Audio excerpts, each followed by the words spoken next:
Hello friends, good morning, happy Gandhi Jayanti. आज इस खुशी के अवसर पर, आज इस शुभ दिन पर मुझे बहुत खुशी हो रही है आपको बताते हुए कि मैं आज के दिन ही इंग्लिश टीचिंग का एक चैनल शुरू करने वाला हूँ। और ये उस चैनल का पहला वीडियो होगा। और इस पहले वीडियो में, जैसा कि आपको नाम से दिख रहा होगा, कोई लेक्चर नहीं होगा, कोई क्लास नहीं होगा, कोई ग्रामर नहीं होगा, कोई लिटरेचर नहीं होगा।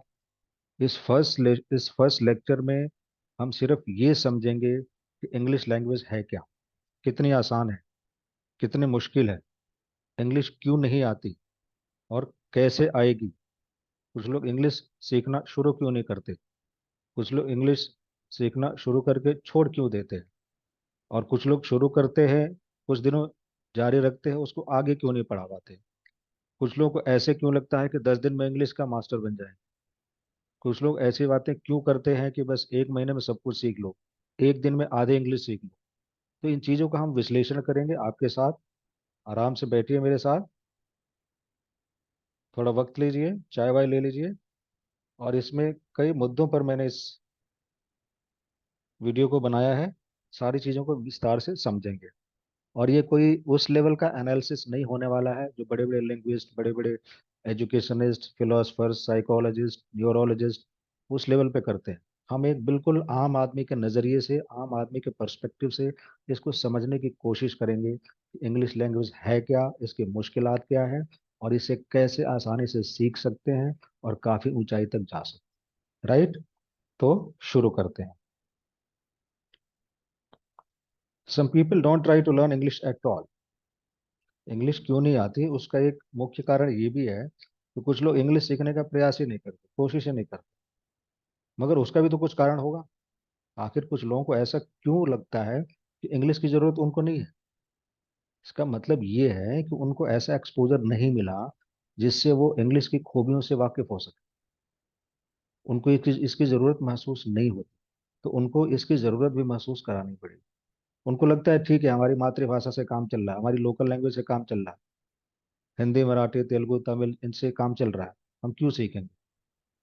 तो उनको इंग्लिश की खूबियों के बारे में बताना पड़ेगा, तब उनको समझ में आएगा कि यस, इंग्लिश से हमको एक पूरी नई दुनिया मिलती है, एक नया लिटरेचर मिलता है, नए नए आर्टिकल्स मिलते हैं। इनकी चर्चा हम आगे अगले टॉपिक में करेंगे। Some people stop learning English after some time. कुछ लोग कुछ समय बाद अंग्रेजी सीखना बंद कर देते हैं। आखिर ऐसा क्यों होता है? हो सकता है उन्होंने, किसी ने उनको बता दिया हो कि 10 दिन में इंग्लिश सीख सकते हैं, 20 दिन में सीख सकते हैं, एक महीने में सीख सकते हैं। फिर उसके बाद उनको लगता है यार, इतना टाइम तो हमने दे दिया फिर भी कुछ आया नहीं, इसलिए बंद करते हैं। इंग्लिश हमारी चीज नहीं है, that's not my cup of T, हम इंग्लिश नहीं सीख सकते। तो उन्हें एक तरीके से, किसी न किसी तरीके से कुछ लोग दिग्भ्रमित कर देते हैं। दो चार सेंटेंसेस सीख के उनको लगता है कि इंग्लिश आ गई।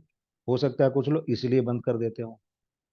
मगर उनको बोलिए कि कोई हाई कोर्ट का जजमेंट पढ़ के आप समझिए, तो उस लेवल पर पहुंच नहीं पा। तो ये भी एक कारण होता है। तो इसका कोई शॉर्टकट नहीं होता। Language learning is an eternal process. वो जब आदमी मर जाता है तब तक चलता रहता है। उसमें आप, you have to just delve deep, you have to dive deep. वो अंदर तक आपको घुसने का प्रयास करते रहना चाहिए। ठीक है। Many people speak English words but they don't do not speak English. ये इस वीडियो का सबसे अहम मुद्दा है, और इसको ध्यान से देखिएगा। मैं ऐसे ऐसे एग्जांपल दूंगा।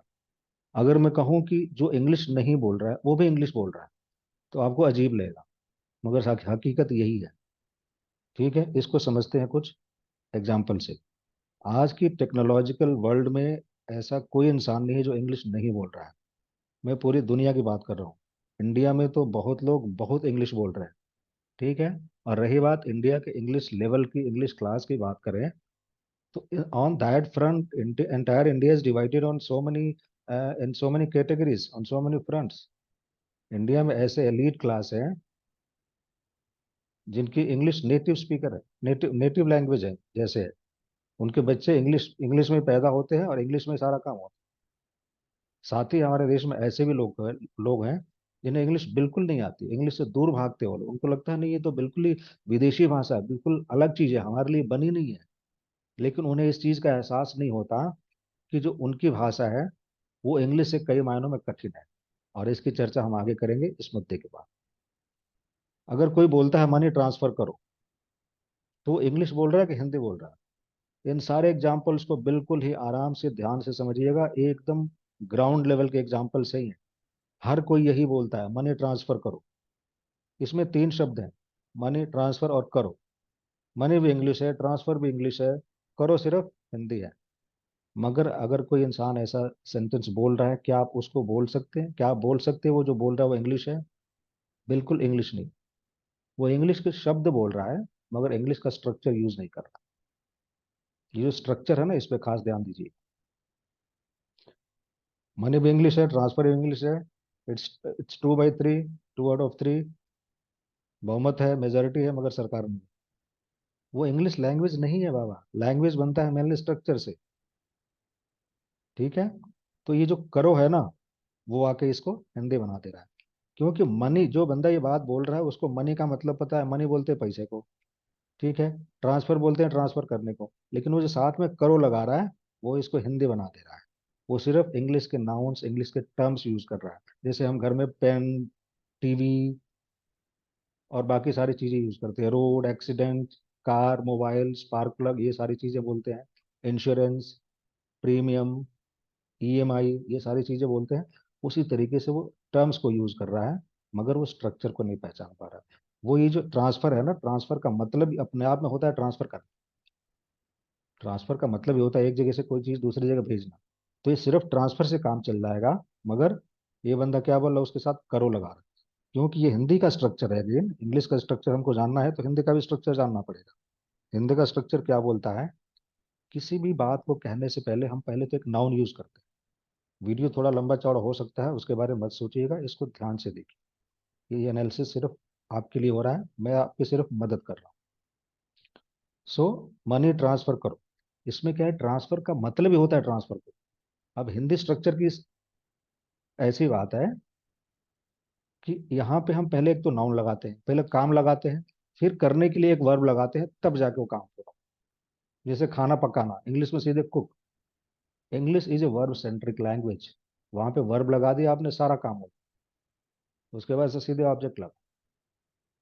तो ट्रांसफर का मतलब ही होगा ट्रांसफर करो। अगर यही बंदा अगर सिर्फ इसको ऐसे बोल दे कि ट्रांसफर द मनी, अगर वो आर्टिकल द भूल भी गया, ट्रांसफर मनी, तो ये इंग्लिश सेंटेंस हो जाता है, बिकॉज वो स्ट्रक्चर को फॉलो कर रहा है। ठीक है। ऊपर भी 3 सेंटेंस, नीचे भी 3 सेंटेंस। यहाँ पे इसका मतलब ये है कि हमको समझना पड़ेगा कि transfer is a verb that means to put something from one place to other place. अब वो काम कर देता है पूरा। राइट। दूसरा एग्जाम्पल ले, मोबाइल रिपेयर करो। यहाँ भी सेम मामला है। मोबाइल भी इंग्लिश, रिपेयर भी इंग्लिश, तो फिर ये करो किस लिए आ रहा है बाबा? वो हिंदी का इंटरफेरेंस है। हम इंग्लिश बोल तो रहे हैं, इंग्लिश शब्द बोल रहे हैं। और ये सेंटेंस वो लोग भी बोलते हैं जिनको इंग्लिश बिल्कुल नहीं आती। वो इंग्लिश के टर्म्स यूज कर रहे हैं, इंग्लिश स्ट्रक्चर यूज नहीं कर रहे हैं, इंग्लिश के फ्रेजेज यूज नहीं कर रहे हैं। और कोई लैंग्वेज सिर्फ वर्ड से लैंग्वेज नहीं बनती, उसके फ्रेजेज बनाने पड़ते हैं। फ्रेजेस उसी तरह निकल के आते हैं जैसे संगीत में सिर्फ एक एक नोट्स नहीं होता, उसका कॉम्बिनेशन होता है। और कॉम्बिनेशन बना के फिर जाके म्यूजिक कंपोज होता है। उसका एग्जाम्पल मैं आगे दूं। अगर इसी सेंटेंस को ऐसे बोला जाए, repair the mobile, the moment you say this, it's an English sentence. इसमें भी वही 3 वर्ड। तो हमको ये समझना पड़ेगा कि रिपेयर का मतलब ही होता है रिपेयर करना। हमारे देश में सिर्फ रिपेयर कोई नहीं बोलता, वो इंग्लिश को हिंदीयाइज कर दिया गया है, ठीक है, इंग्लिश बना दिया गया है। Right. Repair the mobile, repair the, sorry, repair the mobile हो गया। तो हमको ये समझना पड़ेगा कि रिपेयर जो है वो पूरा काम कर देता है। Repair the mobile is a proper English sentence. Right. Again, car book करो। आपको कार लेना, नई कार लेनी है, आप शोरूम में जा रहे हैं, अपने बेटे को बोल रहे हैं, भाई को बोल रहे हैं कार बुक करो। ओके, वाई कांट यू से book the car? Book A cab, cab book करो, ओला बुक करो। तो ये जो हमारे हिंदी का स्ट्रक्चर है ना, उसका इंटरफेरेंस है। हम पहले काम लगाते हैं, फिर करना लगाते हैं, तब जाके वो काम पूरा होता है। So we can say Indian languages are noun centric language, European languages are verb centric languages. उसमें वर्ब अपने आप में इतना पावरफुल होता है। And you will also see that most of the English verbs, they're also used as nouns. I'll give you examples. Ticket book करो, ticket book करो, हर कोई बोलता है अरे टिकट बुक कर देना, मेरे को यहाँ से वहां जाना है, मेरे को दिल्ली जाना है, ठीक है, मेरे को मुंबई जाना है, टिकट बुक कर देना। तो भैया बुक द टिकट, कितना आसान है। वही तीन शब्द, सिर्फ द लगाना है। हम मानते हैं, अगर आपने आर्टिकल में थोड़ी मिस्टेक भी कर दी तो कौन सी कयामत आने वाली है, कुछ नहीं होगा। Right, so book the ticket. Car accident हो गया, कार में इंग्लिश, एक्सीडेंट में इंग्लिश, सिर्फ हो गया लगा दिया हमने तो वो हिंदी हो गया। एक और एग्जांपल दूंगा मैं उर्दू से और हिंदी से, जिसकी अक्सर लड़ाई चलती है, हिंदी क्या है उर्दू क्या है। कंपेयर मैं इसलिए कर रहा हूँ ताकि चीजें समझ में। मेरे खाने का इंतजाम करो, मेरे भोजन का प्रबंध करो। इसमें दो शब्द उर्दू के आगे तो वो उर्दू हो गया, दो शब्द हिंदी के आगे तो वो हिंदी हो गया, लेकिन जो स्ट्रक्चर है ना वो बेसिकली हिंदी। इतना ही अंतर है, हिंदी उर्दू की लड़ाई इतनी की है। और आजकल कोई हिंदी बिना उर्दू के शब्द के बोल ही नहीं सकता। कुछ चीजें ऐसी हैं, अगर मैं कहूँ खाना तैयार है, इसको हिंदी में बोल के दिखाइए, आपके पास कोई ऑप्शन ही नहीं है। कितने लोग बोलते हैं भोजन प्रस्तुत है, आप ऐसा बोलेंगे चलेगा, कोई प्रोफेसर साहब आ गए जेएनयू से या बीएचयू से या वर्धा हिंदी विश्वविद्यालय से, कोई प्रोफेसर साहब आ गए और वो हिंदी छांट रहे। कोई नहीं बोलता भोजन प्रस्तुत है, खाना तैयार है, हर कोई यही बोल रहा है। The entire India, go to any language, and तैयार एक ऐसा शब्द है जो इंडियन, सारे इंडियन लैंग्वेज में तैयार ही बोला जाता है। If you go to Telugu, भोजनम तैयारू, ठीक है, उसका कोई रिप्लेसमेंट नहीं है। Again back to the examples. Insurance premium pay करो। अब यहाँ पे देखिए चार शब्द दिख रहे हैं आपको, लेकिन ये सेंटेंस जो बोलता है बंदा, ये माना जाता है कि उसको इंग्लिश नहीं आती, और सच में उसको इंग्लिश नहीं आती, हकीकत यही है। इंश्योरेंस प्रीमियम पे करो, ये जो लास्ट में आपने करो लगा दिया ना बाबा, ये इसको हिंदी का स्ट्रक्चर दे रहा है। तो इसको उड़ा दीजिए और इस पे को इधर लेके आइए। पे द इंश्योरेंस प्रीमियम, पे द प्रीमियम, हो गया इंग्लिश। तो हमको वर्ब का यूजेज समझना पड़ेगा यहाँ से। बाइक का स्पार्क प्लग चेंज करो, देख लीजिए, आप खुद ही देखिए, बाइक का स्पार्क प्लग चेंज करो। इसको हिंदी, इसमें सारे वर्ड्स इंग्लिश के हैं मैक्सिमम, मगर ये जो करो और ये जो का है ना, ये इसको क्या बना दे रहा है, हिंदी। इसका मतलब ये है कि सिर्फ हम इंग्लिश के टर्म्स यूज कर रहे हैं, टेक्नोलॉजिकल टर्म्स यूज कर रहे हैं।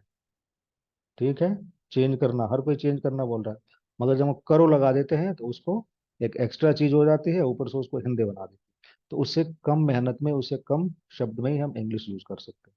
सो इसके लिए क्या करना पड़ेगा, सबसे पहले तो आप करो को उड़ा दीजिए और ये चेंज को इधर लेके आइए।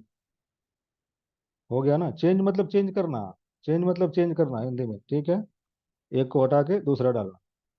Change the spark plug of bike, जो हम का लगा रहे हैं तो उसके लिए ऑफ लगा देंगे, ठीक है, थोड़ा इधर उधर पोजीशन करके। राइट, चैनल चेंज करो, टीवी देख रहे हैं आप, चैनल चेंज करो। व्हाई कांट यू से change the channel, simple, it's English, change the channel. Right, तो ये स्ट्रक्चर को हमको समझना पड़ेगा, और किसी भी लैंग्वेज के लिए स्ट्रक्चर उतना ही जरूरी है। जैसे आप कोई मकान बनाते हैं, दुकान बनाते हैं, पुल बनाते हैं, कोई भी चीज़ दुनिया की बनाते हैं, कुर्सी बनाते हैं, एक मोबाइल बनाते हैं, मदरबोर्ड बनाते हैं, वहां पे उसका स्ट्रक्चर जरूरी है। So change channel, change channel, change the channel. Article लगता है तो लगाइए, नहीं लगता है तो मत लगाइए। Right, now next point. Some people feel English is a very difficult language. कुछ लोग ऐसा मान लेते हैं, क्योंकि हर इंसान अपनी मातृभाषा में पैदा होता है, और जब इंसान बच्चा होता है तो एक एक शब्द सीखता है। जब जब मम्मी बच्चे को बोलते हैं बेटा खाना खा लो, तो उसके दिमाग में एक प्रोसेस चल रहा होता है, कंप्रहेंशन का, अंडरस्टैंडिंग का, मेरे साथ क्या हो रहा है, उसका दिमाग धीरे धीरे डेवलप हो रहा है। तो जब उससे बोला जाता है बच्चा खाना खा लो, तो उसी टाइम पे उसको खाना दिया जाता है, तो वो अपने दिमाग में कनेक्शन जोड़ने लगता है, रिलेट करने लगता है कि ऐसे ऐसे शब्द मेरे कान में सुनाई दें, और ऐसे चीज मेरे सामने दी जाए, इसका मतलब उसको रिलेट करके बोला जा रहा है, और फिर वो रिलेट करना शुरू कर देता है। तो उसको पिकअप कर लेता है कि अच्छा ये खाना है, इसको खाना बोलते हैं और अब मुझे खाना पड़ेगा। ठीक है, फिर वो शुरू कर देता है। कोई भी बच्चा सीधे सीधे सेंटेंस पिकअप नहीं करता। But when you learn a foreign language, जब हम दूसरी भाषा सीखते हैं, तो हमको एक नई शुरुआत होती है, क्योंकि आपको उतना टाइम स्पेंड नहीं मिलता। बच्चे को 2-4 साल तो लग ही जाते हैं ना पूरे सेंटेंस बोलने में। फिर वही बच्चा जब 6-7 साल की, 4-5 साल की उम्र में स्कूल जाता है, तो वो सारी चीजें जो बोल पाता है उसमें से कुछ भी लिख नहीं पाता। तो वहां पे उसके अंदर एक ट्रांसलेशन प्रोसेस चल रहा है। बेटा दूध पी लो, जब वो दूध को लिखने की कोशिश करता है हिंदी में, तो फिर द उसको सिखाया जाता है, फिर ऊ की मात्रा सिखाई जाती है, फिर ध सिखाया जाता है। तब उसको समझ में आता है कि दूध को रिटन फॉर्म में ऐसे बोलते हैं। जो ग्लास में हमको दूध दिया जाता था, वो दूध को हम ऐसे बोलते हैं, मतलब लिखित भाषा में ऐसे लिखा जाए। तो वहां पे एक अलग ट्रांसलेशन चल रहा है, राइट। तो ये मान लेते हैं कि इंग्लिश डिफिकल्ट है बिकॉज उनको एज ए मदर टंग नहीं मिला। मदर टंग में क्या है, वो बंदा सीख सीख नहीं रहा, असल में उसको सिखाया जाता है। आप दुनिया की सबसे कठिन भाषा ले लो, लेकिन पता चलेगा उसके बोलने वाले सबसे ज्यादा है। 2 साल का बच्चा अपनी मातृभाषा फर्राटेदार बोल रहा है, 3 साल का बच्चा फर्राटेदार बोल रहा है, क्वाइट फ्लुएंटली। उसको कौन सिखा रहा है? उसको पड़ोसी सिखा रहा है। और उसके लिए कोई कीमत नहीं देनी आपको। मगर इसके लिए हमको वो माहौल नहीं मिलता। अब दोबारा से हम बच्चे तो बन नहीं सकते, दोबारा हमको सब प्यार से खिला नहीं सकते। इसलिए हमको अलग तरीका अपनाना पड़ता है। इसलिए ये नहीं मानना चाहिए कि इंग्लिश डिफिकल्ट लैंग्वेज है। जब इंसान एक भाषा सीख सकता है, तो दूसरी भाषा भी सीख सकता है। और इसलिए नोम चॉम्स्की बोलते हैं there is a universal rule of universal grammar of languages. और उसी तर्ज पे बाकी सारी प्रोग्रामिंग लैंग्वेजेस बनी। लैंग्वेज मतलब होता है बेसिकली किसी चीज को कोड करने का तरीका। म्यूजिक भी देखा जाए तो एक लैंग्वेज है, प्रोग्रामिंग लैंग्वेजेस भी एक लैंग्वेज है, राइट। तो इंग्लिश कितनी डिफिकल्ट है और कितनी मुश्किल है, इसको आगे करेंगे। And I am going to prove that English is much much easier than all Indian languages, right. तो बने रहिए। टाइम का थोड़ा कुर्बानी आपको चाहिए, हमारी मदद कीजिए इसमें, और मैं आपकी मदद करूंगा समझने में। ठीक है, इससे इंग्लिश लर्निंग आसान होगी। Many people want to be perfect in English in few days of और मंथ्स। कुछ लोगों को लगता है बस ये हमको ये चैनल मिल गया, ये हमको साइट मिल गई, अब तो हम मास्टर बन के रहेंगे, बस 10 दिन में, 2 दिन में, 4 दिन में कर लो। नहीं। If I ask you the same question, how old you and how old is mother tongue, and what kind of command you have over your own language. अगर आप 20 साल के हैं, अगर आप 30 साल के हैं, इसका मतलब आपकी मातृभाषा, उसमें से 2-4 साल घटा दीजिए। 20 साल आपकी मातृभाषा पुरानी है। मगर उसी भाषा में अगर देखा जाए तो आपका उस भाषा पे कितना कमांड है, कितना नियंत्रण है। तो बहुत अच्छा नहीं है एक तरीके से देखा जाए। सिर्फ रिटन और बोलचाल का काम चला रहे हैं। साहित्यिक लेवल पे देखा जाए तो नहीं पहुंचे आप, unless you are a student of the literature, right. तो जब आप नई भाषा सीखते हैं तो उसमें थोड़ा टाइम देना पड़ता है, स्टेप बाय स्टेप चीजों को सीखना पड़ता है। So there is no shortcut. और उसमें एक और दिक्कत आती है, कुछ लोग बहुत ही फास्ट सीखने की कोशिश करते हैं, उसमें चीजें एक साथ ग्रास्प नहीं होती। तो इसको बिल्कुल फन की तरह, बिल्कुल आराम से और एक नॉर्मल पेस से सीखते रहना है, उसको आत्मसात करते रहना, right. We have to instil the things quite gradually. There is no shortcut for language.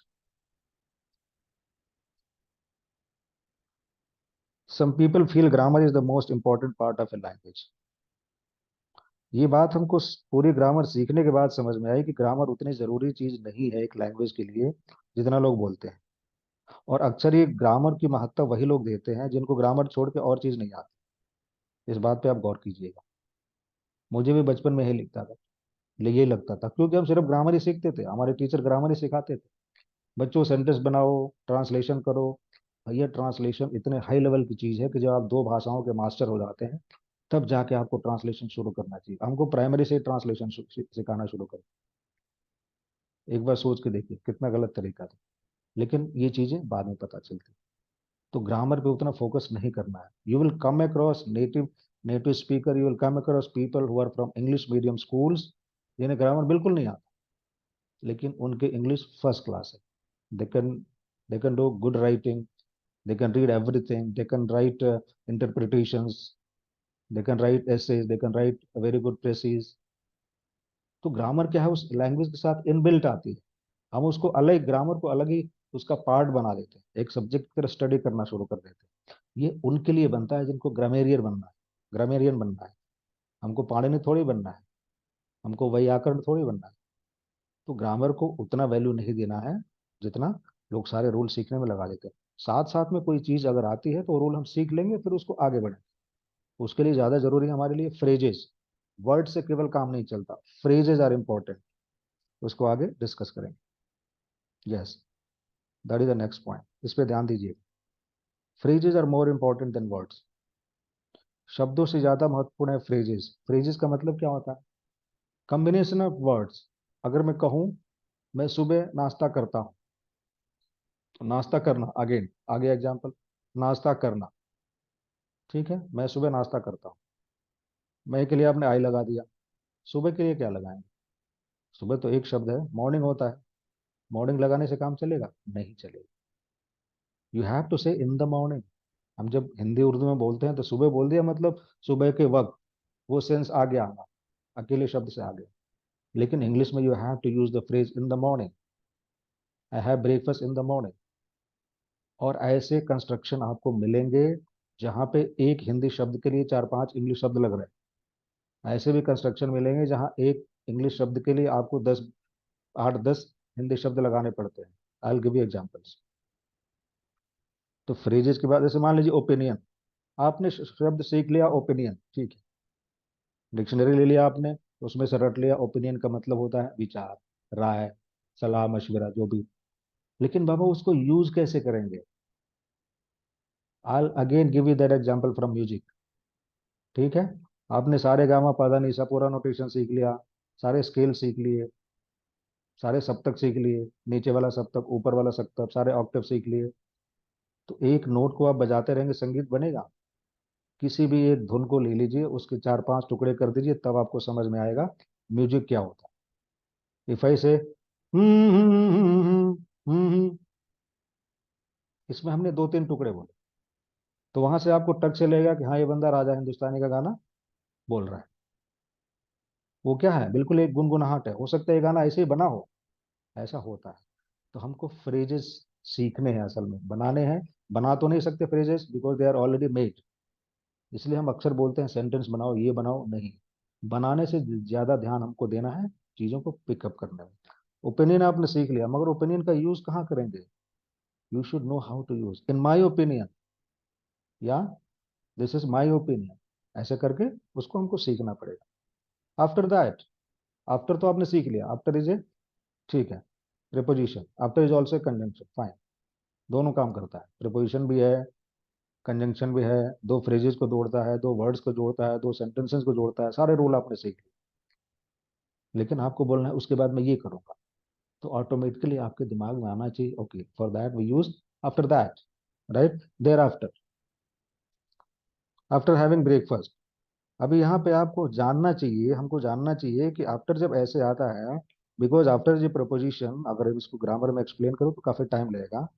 ठीक है, क्योंकि आफ्टर है प्रेपोजिशन, तो उसके बाद से नाउन ही आएगा, राइट। अब एक वर्ब आ गया, तो वर्ब को नाउन बनाने के लिए हमको जेरंड बनाना पड़ेगा, तो उसके लिए आईएनजी लगता है। तो उतना डीप ग्रामर में न जाके हमको इतना सीख लेना है कि आफ्टर के बाद अगर हमको वर्ब आ रहा है तो उसमें आईएनजी लगाना है। So after having breakfast, after doing this, after passing the examination, I am going to go to London for higher studies, fine. तो इस तरीके से हमारे फ्रेजेस बहुत इंपॉर्टेंट, इस पे बहुत ज्यादा ध्यान दीजिएगा। Go by bus, again it's a kind of phrase. Preposition बने चाहे कुछ भी बने। आई गो टू स्कूल, किसी जगह पे आपको जाना है तो टू लगाना है। कोई ट्रांसपोर्ट मीडिया यूज करना है तो आपको बस लगाना है। So these things are come, these things come as a phrase, as a combination of words. अब वो दो तीन कॉम्बिनेशन ऑफ वर्ड्स मिल जाते हैं, फ्रेज मिल जाते हैं, तो हमारे लिए एक रेडीमेड एग्जाम्पल हो जाता है, रेडीमेड हमारे पास एक स्टोर हो जाता है, वो हमारे दिमाग में स्टोर हो जाता है, रिटन फॉर्म में, स्पोकन साउंड में। ठीक है, और दिमाग में कौन सी चीज कितने तरीके से स्टोर होती है, इसके बारे में डिटेल तो नहीं बता पाऊंगा, मगर कुछ एग्जांपल जरूर दूंगा आगे चल के। In the mean time, in the mean time. ठीक है। तो ऐसे फ्रेजेस हमारे लिए बहुत जरूरी है। एग्जाम्पल सेंटेंसेस हमारे लिए जरूरी है। Phrases for various situations. Travel के लिए हमको क्या क्या लगता है, टिकट बुक करने जाना है तो हमको किस किस टाइप के फ्रेज यूज करने पड़ेंगे। एयरपोर्ट पे क्या चाहिए हमको, शॉपिंग के लिए क्या चाहिए। तो इस टाइप के सिचुएशंस के हिसाब से हमको फ्रेजेस, और वो जैसे जैसे वो फ्रेजेस, वो वर्ड्स, वो combinations, even sometimes full sentences हमारे दिमाग में स्टोर होते जाएंगे। फिर वो ऑटोमेटिकली धीरे धीरे निकलता रहेगा। जो चीज़ हमारे दिमाग में स्टोर नहीं है वो नहीं निकल सकती।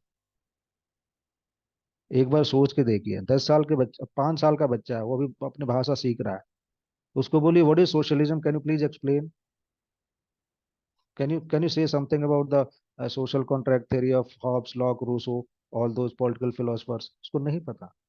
उसको नहीं पता कम्युनिज्म क्या होता है, डेमोक्रेसी क्या पता है, क्योंकि उसके दिमाग में स्टोर नहीं है। वो चीजें धीरे धीरे स्टोर होती हैं, फिर वो जाके बाहर निकलती है। राइट।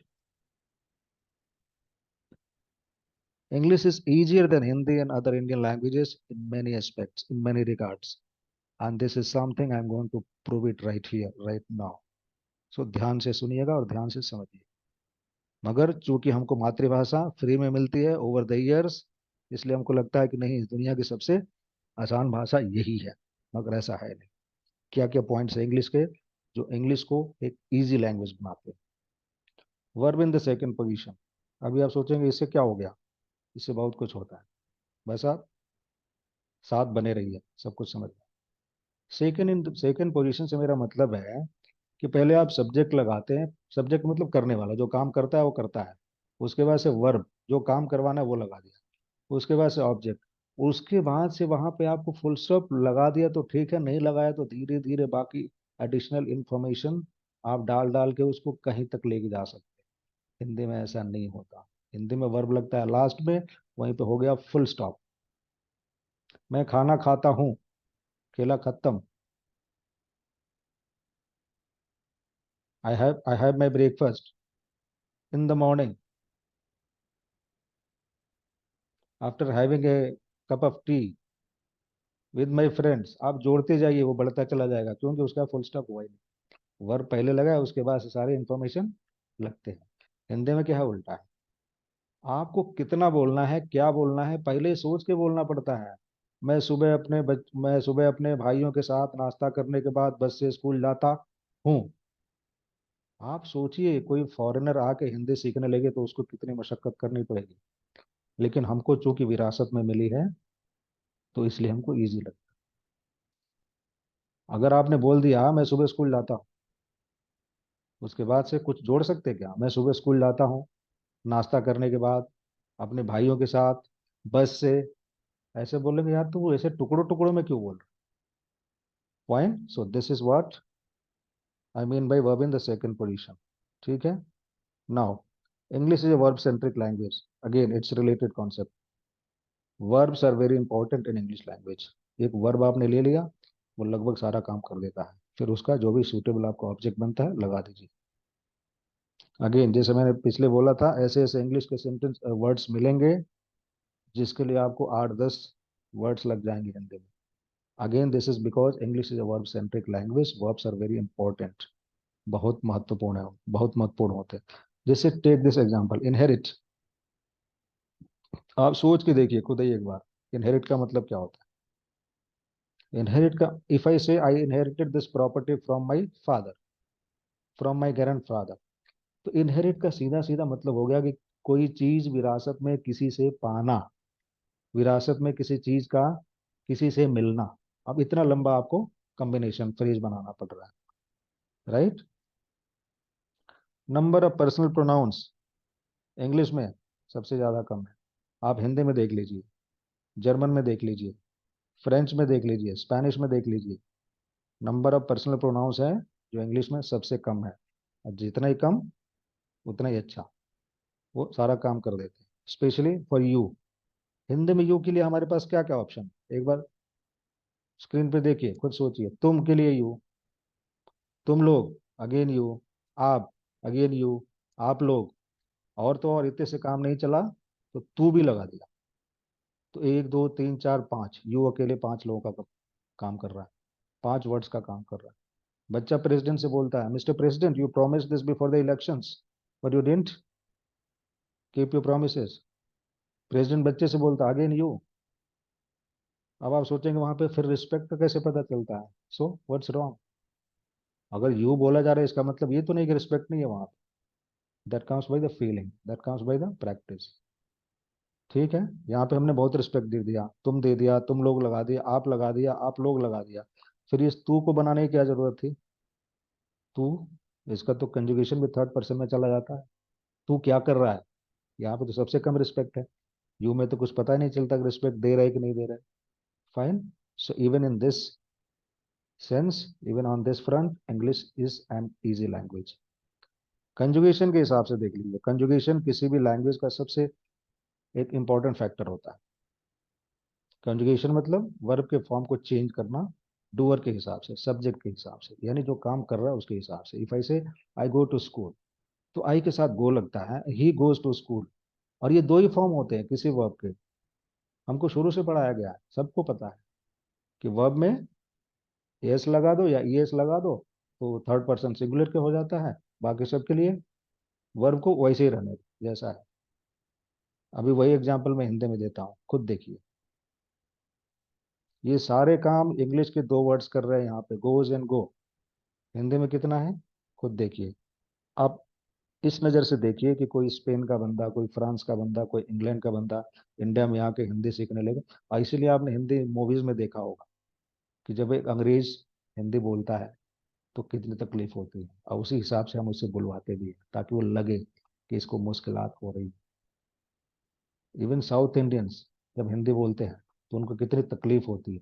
वी शुड नॉट से कि उनको इंग्लिश हिंदी नहीं आती है, मगर उनको दिक्कत होती है। राइट। जाता हूँ, जाते हैं, जाते हो। और ये कहीं पर नेजल साउंड आएगा, कहीं पर नहीं आएगा। कहीं पे हैं बोलना है, कहीं पे है बोलना है। ठीक है। तो ये भी एक तकलीफ है। जाती हैं। ठीक है। मेरी बहनें, अगर बड़ी बहन है तो मेरी बहनें जाती हैं। प्लूरल है तो जाती हैं। सिंगुलर भी है, अगर रिस्पेक्ट देना है तो जाती हैं। इतनी आसान चीज है? नहीं है। इंग्लिश में क्या है, सिर्फ दो लगा दिया आपने, काम चल गया। इससे इजी लैंग्वेज कहीं है दुनिया में? तो बताइएगा मुझे। Again, one more factor of conjugation. Conjugation in past tense in the English language is the simplest and easiest. देखिए, he went Goa, they went to Goa, I went to Goa, we all went to Goa, nobody went to Goa.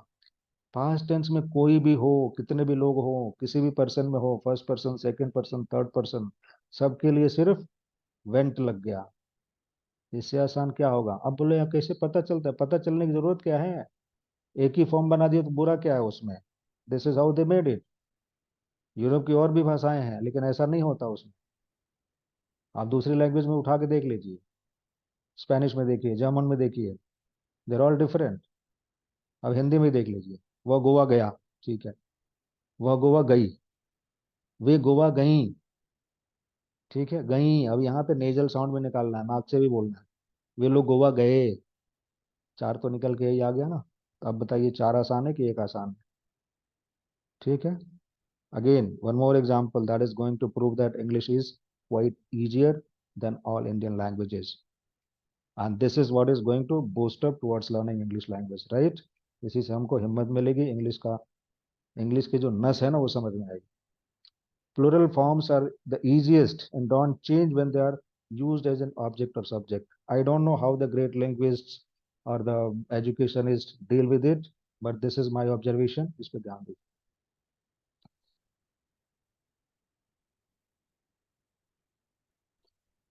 Plural form के दो ही pattern होते हैं, yes लगा दो, yes ease लगा दो, हो गया। ठीक है। अब मैं आपको हिंदी में एग्जांपल देता हूँ, ध्यान से सुनिए। मेरे पास एक गाय है। ओके। मेरे पास दो गायें हैं। गाय और गायें तो समझ में आता है, एक के लिए गाय, दूसरे के लिए गाय। लेकिन उसको जब ऑब्जेक्ट बनाते हैं ना, तो मैंने अपनी गायों को बेच दिया। अब ये गायों कहाँ से आ गया बाबा? मेरे पास एक घोड़ा है, दो घोड़े हैं। ठीक है, दो घोड़े हैं। ठीक है। मैंने तीन घोड़ों को बेच दिया, बाकी घोड़ों को रख लिया। तो जैसे उसको ऑब्जेक्ट बनाते हैं तो घोड़ा घोड़ों बन जाता है। ये मुश्किल है? इंग्लिश में नहीं है। ठीक है। Now the car is red, the cars are black, I have a car, I have two cars, I sold my car, I sold my cars. कहीं कुछ नहीं चेंज हो रहा है। The car is good, car is red, subject के रूप में use करिए, ऑब्जेक्ट के रूप में यूज करिए, कहीं कोई चेंज नहीं है, दो ही फॉर्म है। मगर हिंदी में छक्के छोड़ जाते हैं। कोई फॉरेनर आके इंडिया में हिंदी सीखता है तो इसलिए उसको तकलीफ होती है, टाइम लगता है, मगर हमको विरासत में मिला है। We have inherited this from our society, from our atmosphere, from our families, and that's the reason we find it as the easiest. But that's not the case. Universally आप universal structure of language, universal rules and grammar of language के हिसाब से study करेंगे तो English is quite easy, right. हमको उसी तरीके से इसके स्ट्रक्चर को, सिस्टम को समझना है और करना है। नाउ ये तो हो गई, अभी तक हमने डिस्कशन किया ये बातें हैं कि इंग्लिश में मुश्किलात क्या है, इंग्लिश में आसानियां क्या हैं। अभी हम देखते हैं कि इंग्लिश में खूबियां क्या है, हमको फायदा क्या होगा भाई इंग्लिश अगर सीखना शुरू किया, right. Benefits of learning English, when you know English it opens a new whole world for you. अगर मैं आपको कहूं कि आप बुंदेलखंडी में क्वांटम मैकेनिक्स पढ़ सकते हैं क्या, नहीं पढ़ सकते हैं। इसलिए बच्चा जब हायर स्टडीज में जाता है वो इंग्लिश में चला जाता है। एलएलबी करता है बंदा, किसी लोकल लैंग्वेज में कर सकता है क्या, नहीं कर सकता, बिकॉज उसको जाके हाई कोर्ट में, सुप्रीम कोर्ट में प्रैक्टिस करना है। So at that moment he doesn't only need to speak a bit of English, he has to master the English language। Judgement उसको पढ़ना है, उसको एआईआर पढ़ना है, आपको कॉर्पोरेट वर्ल्ड में जाना है, नौकरी करनी है, वहां पे लोकल लैंग्वेज में काम चलेगा नहीं, because English is their working language. Corporate के अच्छे पोस्ट पे आपको ऐसा कोई नहीं मिलेगा जो इंग्लिश अच्छी नहीं जानता हो, क्योंकि उनका उनको डील कर रहे हैं फॉरेन कंपनी से, तो वहां पे इंग्लिश चाहिए। And English is the connecting language for all universal process. हर देश की अपनी भाषा है, हर किस देश की अपनी संस्कृति है, सबको सबसे प्यार है।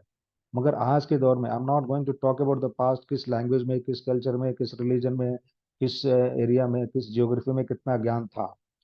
आज के दौर में देखा जाए तो इंग्लिश में सच में बहुत ज्ञान ज्यादा है, और उस ज्ञान को हमको एक्सेस करना है, हमारी पहुंच वहां तक बढ़ानी है, तो इंग्लिश ही हमको वहां तक लेके जाएगा। उसके लिए हमें इंग्लिश बोलना, इंग्लिश पढ़ना, इंग्लिश सुनना समझना आना चाहिए। English work as a bridge between different cultures. Ukraine का कोई बंदा अगर क्यूबा में जाता है तो क्यूबा वाले यूक्रेनियन यूक्रेनियन लैंग्वेज सीखेंगे या यूक्रेनियन क्यूबन सीख के जाएगा, not possible. How many language can we learn? If you know English आप पूरी दुनिया में जा सकते हैं, कोई ना कोई मिल जाएगा। Even in India English works as a connecting language for the educated class, ठीक है। बाकी कुछ लोगों का काम हिंदी से चल जाता है up to an extent, right. It is connecting language for various countries. एक देश से दूसरे देश के बीच में, चाहे आप किसी इंटरनेशनल ऑर्गेनाइजेशन के रूप में ले लो, तो हर जगह काम वही चल रहा है। यूएनओ में ले लो, चाहे किसी भी बड़े बड़े ऑर्गेनाइजेशंस में ले लीजिए international, right. If you become a bureaucrat there तो इंग्लिश तो आनी चाहिए, राइट। सरकारी नौकरी में भी आप अगर किसी बड़े पोस्ट पे जाते हैं तो जो हाई लेवल पे कॉरेस्पॉन्डेंस होता है वो इंग्लिश में ही होता है, तो वहां पे जरूरत है। Access to content and knowledge available on internet. अभी आपने देखा होगा कुछ सालों में इंटरनेट पे कंटेंट हिंदी में या लोकल लैंग्वेजेस में मिलने लगे हैं, मगर कुछ सालों पहले तक ऐसा नहीं था। आपको विकिपीडिया में भी काफी चीजें हिंदी में मिल जाएंगी, पहले ऐसा नहीं था। और आज के दौर में भी अगर देखा जाए तो इंग्लिश में जो कंटेंट अवेलेबल है वो आपको सारी भाषाओं में ट्रांसलेट नहीं हुआ है, हो सकता है टाइम लगे। सो इवन इस लिहाज से इंग्लिश बहुत जरूरी है। Great articles in journals are available in English. Quantum mechanics पे आपको बिग बैंग थियरी के बारे में कुछ जानना है तो किसी लोकल लैंग्वेज में कहाँ से मिलेगा? यूनिवर्स के बारे में कुछ जानना है, बड़े बड़े साइंटिफिक कॉन्सेप्ट्स के बारे में जानना है, तो दूसरी लैंग्वेज में कहाँ मिलेगा? इसलिए भी इंग्लिश हमारे लिए बहुत ज़रूरी हो जाती है। Important, it's important even for success in the corporate world. आप बड़े पोजीशंस पे हैं तो आपकी इंग्लिश ठीक ठाक होनी चाहिए। आपका प्रोसेस जो है हो सकता है आप उसके मास्टर हो, बट इंग्लिश की भी ज़रूरत है वहाँ पे। Even for the initial selection English is done, right. आप रेज्यूमे ही बनाते हैं, इंग्लिश में ही बनाते हैं, हर कोई, चाहे वो किसी भी पोस्ट के लिए अप्लाई करे। In many organisations English is the working language. पूरे कॉर्पोरेट वर्ल्ड में देख लीजिए, हाई कोर्ट में देख लीजिए, सुप्रीम कोर्ट में देख लीजिए, स्टडीज में देख लीजिए, आपको कंप्यूटर साइंस करना है, इंग्लिश से करना है। ठीक है, even if you are working as a salesman in a big shopping mall, let's take that example. वही एग्जाम्पल ले लेते हैं, आप शॉपिंग मॉल में अगर सेल्समैन के रूप में काम कर रहे हैं, तो वहां भी अगर आपको इंग्लिश आती है तो इट्स ए प्लस पॉइंट, क्योंकि वहां पे वैरायटी ऑफ कस्टमर्स आते हैं। ऐसे भी कस्टमर आ जाएंगे जिनको लोकल लैंग्वेज नहीं आती हो। इंडिया में ऐसे भी लोग हैं, ऐसे भी एलीट क्लास है जिनको सच में नहीं आती लोकल लैंग्वेजेस, उनका पूरा काम इंग्लिश ही चलता है। So India is a very diverse country on this linguistical front. In high courts, या ऑफ कोर्स हाई कोर्ट में आपको कोई जजमेंट पढ़ना है, समझना है, आपको पता चला हो कि सुप्रीम कोर्ट ने कोई नया जजमेंट दिया है, आप समझना चाहते हैं उसको, तो वो बड़े बड़े हाई फाई जजेस की लैंग्वेज समझने में तो ऐसे मुश्किल होती है, तो हमको कम से कम बेसिक लैंग्वेज आएगी तो हम उसको पढ़ सकते हैं। Right now, how the things get stored in our mind, again that's my observation, हमारे अपने एक्सपीरियंस से। इस पे आप लोगों की भी राय चाहिए, तो इस पे देखते हैं। हमारे दिमाग में कई कई सारी चीजें हैं, अलग अलग फॉर्म में स्टोर होती हैं। अब वो कैसे होती हैं वो बड़े बड़े एक्सपर्ट्स जानेंगे, न्यूरोलॉजिस्ट जानेंगे, उस फील्ड के जो लोग हैं वो जानेंगे। मगर एक एग्जांपल देता हूँ। आपकी उम्र आज जो भी हो, 20, 25, 30, 40, जैसे भी, ऐसी कोई चीज याद करिए जो आपने 10, 15 साल पहले खाया हो और उसके बाद से आपको दोबारा नहीं मिला। अगर आपको कोई बचपन का दोस्त उसकी याद दिला दे, तो आपके जहन में उसका टेस्ट बिल्कुल ताजा हो जाता है। क्यों? इसका मतलब उसका जो स्वाद है ना, वो भी आपके दिमाग में स्टोर्ड है। अगर आपने गांव में किसी बेर के पेड़ से आपने कुछ तोड़ के खाया है, या किसी इवन किसी जंगली पौधे से कुछ गलती से तोड़ के खाया, उसका भी टेस्ट आपके दिमाग में स्टोर है। सो अगेन वो पता नहीं किस फॉर्म में स्टोर हो रहा है, जैसे हमारे कंप्यूटर में पीडीएफ में, एक्सेल शीट में, जेपीजी में, एमपीईजी में, तमाम फॉर्मेट्स है। उसी तरीके से हमारे दिमाग में चीजें स्टोर होती हैं, और जब तक कोई चीज स्टोर हुई नहीं है वो बाहर नहीं आ सकती। उसी तरीके से हमारे दिमाग में स्पोकन साउंड स्टोर होता है, रिटन वर्ड स्टोर होता है, स्पेलिंग स्टोर होता है। स्पेलिंग आपने सीख लिया तो गलत होता है तो क्लिक करता है, पता चलता है। Let's take another example. Sound कैसे स्टोर होता है? अगर साउंड को आप एक्रोस्टिक्स में पढ़ेंगे तो उसमें साइंस के हिसाब से साउंड के कैरेक्टरिस्टिक्स खूब सारे हैं। फ्रीक्वेंसी है, वेवलेंथ है, टोन है, डेप्थ है, क्या क्या चीजें हो सकती हैं। मगर जब आप किसी आप अपनी मम्मी से, पापा से, भाई बहन से बात करते हैं, तो उसकी आवाज आप टक से पहचान लेते हैं। फोन पे बिल्कुल सेम आवाज नहीं आती है, थोड़ी सी बदल के आती है, फिर भी पहचान लेते हैं। क्यों? You are not a sound specialist, you are not a scientist, but still हम पहचान लेते हैं। क्यों? क्योंकि वो साउंड जिस रूप में भी है, वो जैसे भी हो, हमारे दिमाग में स्टोर है, तभी तो हम पहचान लेते हैं। ठीक है, उसी तरीके से शब्दों का, फ्रेजेस का, स्पोकन साउंड्स का, रिटन फॉर्म्स का, स्पेलिंग्स का स्टोर होना जरूरी है। तो एक बार हम जब स्टोर करते हैं, फिर वहां से फेच कर सकते हैं, उसको निकाल सकते हैं। ठीक है, और यही से कॉन्सेप्ट निकल के आता है। अक्सर ये बात सुनी जाती है और कही जाती है, okay okay guys start thinking English. मैं बोलता हूँ यही तो नहीं होता साहब। इंग्लिश आती नहीं है, आप बोल रहे हैं इंग्लिश में सोचना शुरू कर दो। ये बोलने में बड़ा आसान लगता है, ये डायलॉग है actually. It's a readymade dialogue that's making rounds in the entire world. लेकिन इसका कुछ मतलब है? हमको बेसिक इंग्लिश नहीं आती, आप बोले स्टार्ट थिंकिंग इन इंग्लिश, हम अपनी भाषा में नहीं सोच सकते। हॉब्स क्या बोलना चाहता था, जेम्स मिल क्या बोलना चाहते थे, और आप बोल रहे हो स्टार्ट थिंकिंग इन इंग्लिश। नहीं होता वो कैसे होता है? उसका एक लंबा प्रोसेस है, there is no shortcut for this. हमारे दिमाग में, जैसा अभी मैंने बोला, चीजों का स्टोर होना जरूरी है। अगर आप सोच रहे हैं कि सोचने से भाषा बनती है या भाषा सोचने से बनती है, ये दोनों चीजें इंटरलिंक्ड प्रोसेस है। शब्दों से ज्ञान बढ़ता है और ज्ञान से शब्द बढ़ता है। ठीक है, ये दोनों इंटरलिंक्ड प्रोसेस है। Just think about this, 2 lakh साल पहले आज हम जितना सोच सकते हैं, दो साल 2 लाख साल पहले लोग सोच सकते थे क्या? इवोल्यूशनरी बायोलॉजी से 70, 80 हजार साल पहले कोई भाषा नहीं थी, सारी चीजें इवॉल्व हुई हैं। तो जब भाषा इवॉल्व हो रही थी, उस टाइम पे क्या लोग उतना सोच सकते थे जितना हम सोच सकते हैं? नहीं। क्योंकि भाषा के माध्यम से हमारे दिमाग में चीजें स्टोर होती हैं, ज्ञान स्टोर होता है। And that is the reason one of the greatest linguist in the world Max Muller once said, language is the deposit of knowledge.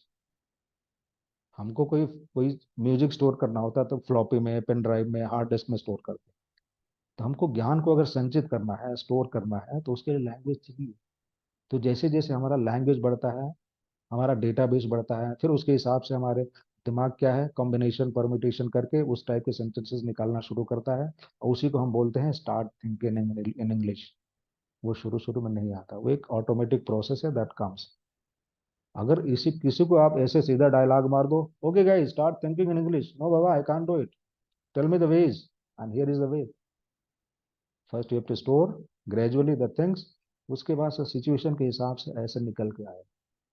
Otherwise initially क्या होता है, कोई थप्पड़ मारे तो गाली भी मातृभाषा में निकलती है। हमारे टीचर शुरू में कहा करते थे हमेशा कि whenever you want to calculate something go to the mother tongue. उसका भी बहुत सुंदर एग्जाम्पल है। अगर आपने हिंदी में टेबल याद किया है तो इंग्लिश में टेबल आप नहीं पढ़ सकते। पढ़ तो सकते हैं डेलिबरेटली, जानबूझ के, मगर जब गणना की बात आती है, कैलकुलेशन की बात आती है, then directly you jump to the mother tongue. अगर आपने 12×6=72 पढ़ा है, तो क्या है बेसिकली, वो मैथ्स नहीं था, वो एक कविता थी, दैट वाज ए पोएम। तो आप पोएम के रूप में उसको याद कर रहे हो। The things are highly interrelated, we need to understand all those process. ठीक है। और इसलिए पुराने जमाने में जब प्रिंटिंग उतना नहीं हुआ करती थी, नोटबुक्स लिखने की प्रक्रिया उतनी नहीं थी, तो आपको जितना लिटरेचर मिलता है ना, वो सब पोइट्री में मिलता है, क्योंकि पोइट्री याद करना इजी होता था। आज भी आपको बहुत लोग मिल जाएंगे जिनको तमाम पूरा कांड, पूरा श्लोक खूब सारे याद है पुराने जमाने के लिए। लेकिन आजकल हमारे पास स्टोरेज वाली चीजें याद हो गई, इसलिए हम लिखते पढ़ते कम है और स्टोर ज्यादा करते हैं, राइट। सो ये रही स्टोरेज की बात। थिंक इन इंग्लिश, यही तो नहीं होता, वो आएगा धीरे धीरे, and that comes automatically. If some guy is saying if some person is recommending it to think in English, that means over the period of time he has been able to think in English, think in that particular language. But again, it's not the same for you at this time. That comes in a due course of time, right? Make learning an interesting process. Yes, language learning should always be fun, और उसको हमको interesting चीजों के साथ जोड़ना चाहिए।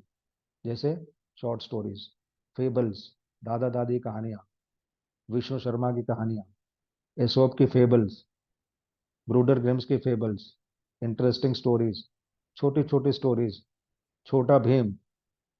मुझे तो मेरी रिकमेंडेशन ये है कि अगर छोटा भीम किसी ने देख लिया, उसकी इंग्लिश अपने आप सुधर जाएगी। इंग्लिश वाला इतने बढ़िया से उन्होंने सिंपल सेंटेंसेस बना के बहुत बढ़िया से एक्सप्लेन किया है। So we have to make the process interesting so that हम बीच में उसको छोड़ के भाग न जाएं और प्रोसेस चलता रहे। Don't hesitate to speak and connect with people. ठीक है। अक्सर क्या होता है, लोग सोचते हैं यार को तो थोड़ी थोड़ी इंग्लिश आती है, सामने वाले को इंग्लिश नहीं आती, मैं इससे क्यों बात करूं, मेरा क्या फायदा होगा।